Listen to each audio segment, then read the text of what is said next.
In less than 3 weeks, we'll leave Norway for Shetland, the Faroe Islands and Scotland. But before we go, we have asked ourselves one question. What could actually stop this trip?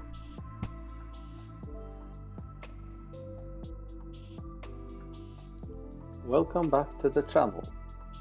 If you have watched our previous episodes, you know we're preparing for a 5-week adventure from Norway to Shetland, the Faroe Islands and Scotland. Departure is now only a few weeks away.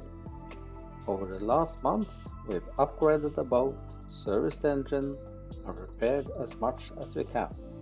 But offshore, things don't always go according to plan. So today, we are asking ourselves a simple question. What could actually stop this trip? The biggest risk on this entire trip isn't the boat, it's the weather. On paper, the crossing from Norway to Shetland looks relatively straightforward. In ideal conditions, we expect the crossing to take about 13 hours. But that's assuming we can stay on plane for most of the journey. If the sea state forces us to slow down and drop off plane, the crossing could easily stretch to 18, 20 hours or even longer. And that's important, because the longer we're out there, the more dependent we become on the weather forecast remaining accurate. A weather window is never guaranteed. Forecasts change, and the longer the crossing takes, the greater the chance that conditions will change while we're still offshore. Our ideal conditions will be waves from the side or slightly from behind, with a wave period of at least 6 seconds. In those conditions, we believe that the boat can comfortably handle quite significant wave heights while remaining on plane. What we really don't want is steep head seas with short wave periods. Then it will be a very uncomfortable ride. The boat starts working hard, the crew starts working hard, and progress becomes slow. Once we are forced down to displacement speed, everything changes. What could have been a 13-hour crossing suddenly becomes a much longer day at sea. We would rather spend an extra day waiting in harbor than spend many hours fighting uncomfortable conditions offshore. However, we have more challenges than just the weather. Engine failure while on the way is also a concern. So what happens if one of our engines stops halfway across the North Sea? Since we have 2 engines, if one stops due to mechanical failure, we still can move on with only one engine. One of the more realistic offshore engine problems isn't a major mechanical failure, it's fuel. If contaminated fuel or debris in the tank starts restricting fuel flow, it's quite possible that one engine would begin to lose power first. We will then try to change the fuel filter and see if the problem is solved. The second engine could continue running for a short time, but both engines are drawing from the same fuel supply. It will most likely be a matter of minutes before the next engines also will suffer the same problem. That's why we don't simply assume that having 2 engines automatically means complete redundancy. If both engines stop, we will have to deploy the sea anchor that will help stabilize the boat and make the situation easier to manage. We will then change both diesel filters and hope that this will make the engines start up and run again. We carry multiple spare filters just in case. Water ingress is one of those things that every boater think about. The good news is that we consider the risk relatively low. The bad news is that if it happens offshore, we need to react quickly. That's why we've been testing all of our bilge systems before departure. The primary line of defense is the automatic bilge pump in the engine room. Here we are testing both the automatic mode and the manual override to make sure the pump is working as expected.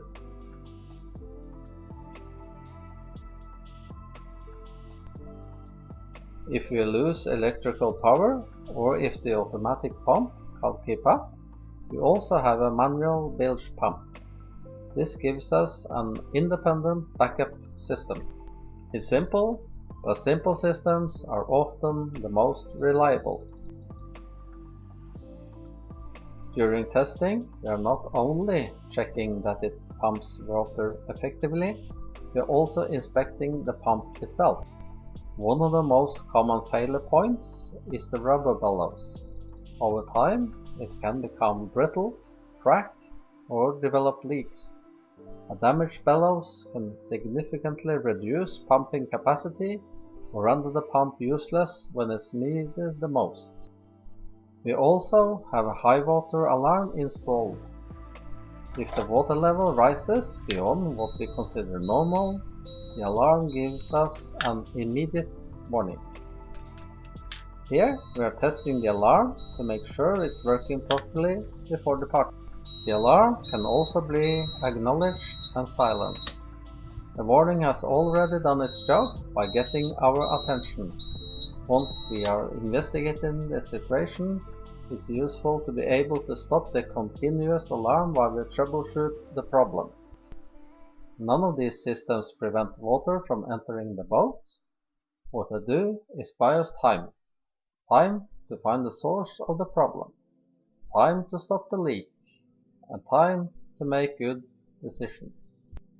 Hopefully we'll never need them, but we would much rather test them here in the marina than discover a problem halfway across the North Sea.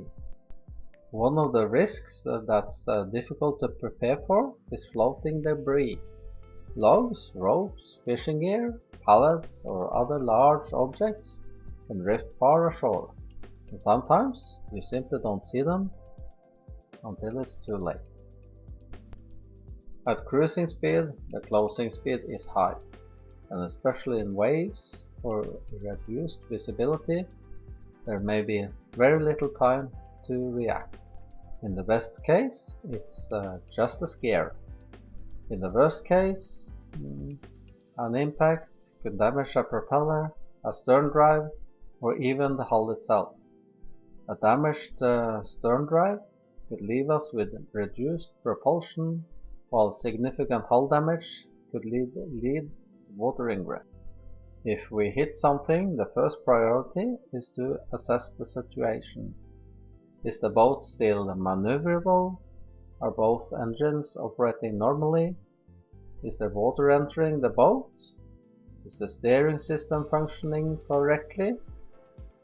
If necessary, we would reduce speed, stop to inspect the situation, and deploy the sea anchor while troubleshooting. The likelihood of hitting a large floating object is relatively low, but the consequences can be severe. That's why this risk ends up in the high consequence category of our risk assessment. Unlike fuel filters, pumps, or paperwork, this is not a risk we can eliminate with preparation. The best we can do is maintain a good lookout, react quickly, and be prepared to deal with the consequences if it happens. Let us say we just crashed into a large object in the water, and we hear a loud noise coming from somewhere in the cabins. Let's say the engine still works and the drive still works, but the loud noise, what was that? We go out of plane and check downstairs what happened. We open the hatch and floor of the boat and we see a lot of water. We see that water is pouring up from a hole in the boat. What should we do?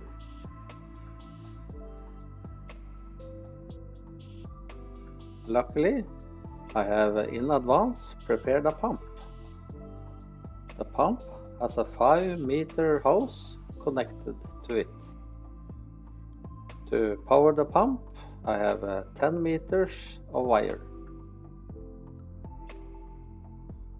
Then I will put a pump into the water. But where can I put the outlet of the hose? Since it's probably high waves, I can't just put it in the side window, because then the seawater will just splash in. For the same reason, I can't open the hatch in the ceiling either. But there is another place I can put it. The teak deck in our cockpit has a slope, so when water is entering the cockpit, it just runs down the slope and out in the back. This feature I can actually use to my advantage. I can just lay out the hose on the teak deck and then start the pump. The water will just exit the end of the hose, run down the slope and out of the boat. The wire from the pump I connect to the cigarette lighter socket. I have 4 such outlets in the boat. Then the pump starts and start pumping out the water.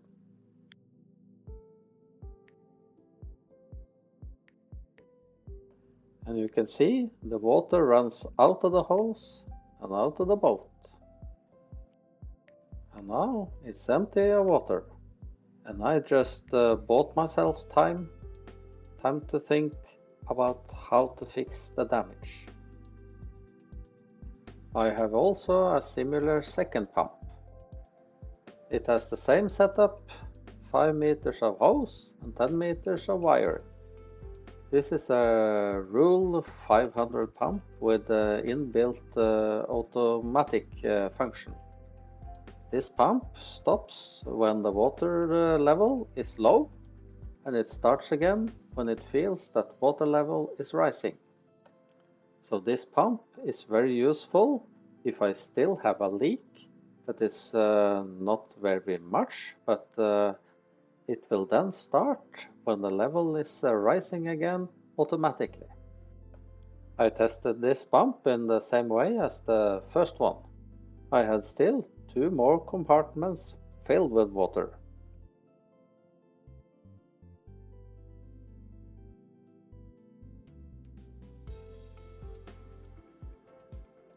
And luckily, this pump also works.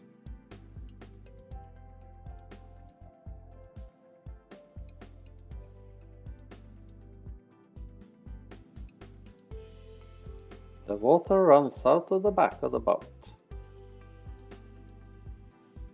Now this compartment is also empty. Now let us empty the last one.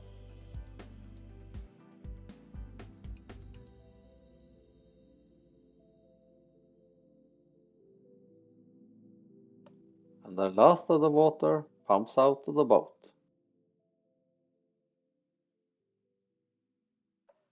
And now the testing is finished and I have 2 pumps I can use if I have to. We have mentioned the sea anchor several times throughout this episode, so I thought I'd show you how ours is set up. The sea anchor has 4 attachment points. They are connected in pairs with heavy-duty webbing straps, which spreads the load evenly across the parachute. At the front of the sea anchor, there's also a small recovery strap. The idea is that you can attach a lighter retrievable line to it. When it's time to recover the sea anchor, you pull on the smaller line, collapse the parachute, and make retrieval much easier. In practice though, I'm still considering whether to use a separate retrieval line at all. If you ever have to deploy the sea anchor, chances are we'll be dealing with a stressful situation. I'd rather keep the deployment as simple and as quick as possible. Adding another line could create extra work and increase the risk of tangles during deployment. So at the moment, I'm leaning towards not using a separate retrieval line. To the 4 main attachment points, I attach a towing line of about 40 meters. The long line helps the sea anchor work in undisturbed water and provides a smoother, more stable pull on the boat. Finally, you can see how the parachute opens up and fills with air. Obviously, in the water, it would fill with water instead, creating drag and helping to keep the bow of the boat pointing into the waves. Hopefully, we'll never have to use it for real, but if we do, the goal is simple. Slow things down, stabilize the boat, and give ourselves time to deal with whatever problem we're facing. Looking at our risk assessment, one thing stands out. We can't eliminate these risks. Some of them we can reduce, some of them we can prepare for, and some of them, especially the weather, we simply have to respect. Spare filters won't stop bad weather. Bilge pumps won't prevent a collision with floating debris, and the sea anchor won't fix a mechanical failure. But all of these preparations have one thing in common. They buy us time. Time to think. Time to solve problems. And hopefully, time to get home safely. Throughout this episode, we've talked about weather, engine problems, fuel issues, and water ingress. In less than 3 weeks, we'll leave Norway and head for Shetland. We've done our best to prepare. Will everything go according to plan?